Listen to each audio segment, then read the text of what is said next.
Hey, hi everyone, how are you? I hope you all guys are doing great. So this is going to be the second video of this Kafka series. Till now, we have seen why Kafka and what are the business problems that we got into Kafka. Okay, why this technology came into picture and what is Kafka, and that's all something around Kafka. And in this video, we are going to see Kafka architecture. This is going to be a very short video.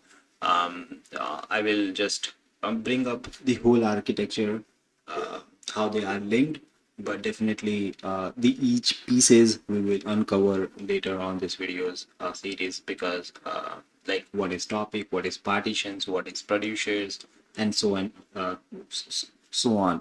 Okay, but how they look together, we are going to look into this in this video, and definitely also we are going to see basic things. I will give you a very basic idea like what actually is a producer, what is a consumer, and so on.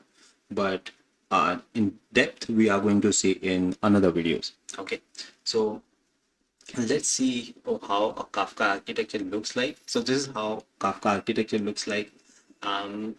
Maybe it looks a bit dangerous for you, but it's simple. Okay, so see, we have multiple producers. So why they are called producers? Because a producer is simply any application that sends data to Kafka. Like in our food ordering system, the order service act as a producer because it publishes some events like order created. Simply, the payment service can later become a producer by publishing a payment succeeded event. Okay, so it happens. Okay, so in one line we can say like producer are who sends events to the Kafka. Okay, then here comes the Kafka cluster. So all the events produced by different applications are sent to Kafka, but Kafka isn't a single server. It usually a collection of multiple servers working together, and this collection is called as Kafka cluster. So Kafka cluster are like multiple Kafka servers working together. Okay. Then inside cluster you can see broker, okay, leader, follower, and two more followers. So inside a Kafka cluster, each server is called as a broker. These brokers are responsible for storing events, serving them to consumers, and ensuring the system remains available even if one broker fails. So we will explore it later, okay? But for now, broker is like a Kafka server, okay? Then we have inside the server we have topic. So now the question is, where do these events even go?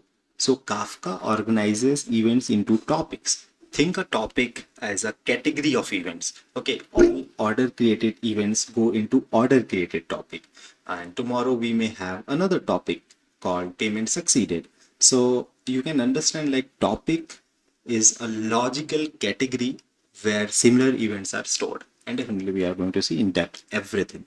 Then inside the topic we have partitions. Okay, again leader and leader. Okay, so we have partitions. So as millions of event arrive, storing everything in one place becomes difficult. So Kafka divides a topic into multiple partitions. This helps Kafka to scale horizontally and process events efficiently. We will understand exactly how partition work in the next videos and all. So for now, you can think like partition is a small piece of topic that helps Kafka to scale. Okay. Then we have something as there are some terms as replication. Okay. If you can see it here. So replication is like let's suppose if one of the broker crashes, we don't want to lose the data. So Kafka create copies of partitions on other brokers. This is called replications. That's why you can see one is leader and other are followers, but all have some exact copy of it. Okay, so this is called replication, which provides fault tolerance and provide high availability. So replication, you can understand like copies of data so that failure doesn't cause data loss. Okay, then we have consumers at the end. So consumers, like once the events are stored in Kafka, different applications can read them. These applications are called consumers. Like in our example, payment service, notification service, analytical service, invoice service, all are consumer because they react to the order created event. Then we have consumer groups. Okay, inside this consumer, we have consumer groups like payments, notifications, and all. So in production, one consumer is usually not enough. We may have multiple instances of the same service working together. So Kafka groups them, this instance, into what we call as consumer group. This allows the workload to be shared efficiently. Okay, we will again explore this in detail later. For now, consumer group are like multiple consumers working together as a one logical unit. Okay, then we have also ZooKeeper and KRaft. Okay, so earlier versions of Kafka uses ZooKeeper to coordinate with the cluster. Modern Kafka uses KRaft. If sorry if I'm pronouncing this wrong. Okay, it's Craft, I guess. Which removes the ZooKeeper dependency while providing the same cluster management capabilities. Okay, definitely we are not going to go into deep in this series about ZooKeeper and all, but definitely I can explain it in another videos series. Okay, so KRaft is like manages and coordinates the Kafka cluster. Okay, so that's all about Kafka at high level. Don't worry if some of these terms are still unfamiliar, because we have went into deep into it. Once we go in the depth of it, it's very simple. Okay, so over the next few videos, we will take each component, topic, partitions, producer, consumer groups, replication, acknowledgements, and all.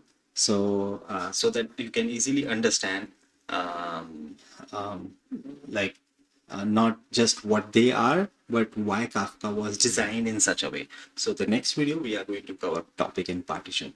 And if you like this kind of videos, please just like it, subscribe if you want to subscribe, and if you like it, please share it with your friends. And if you have any doubt, let me know in the comment section. Me or someone else can definitely will help you.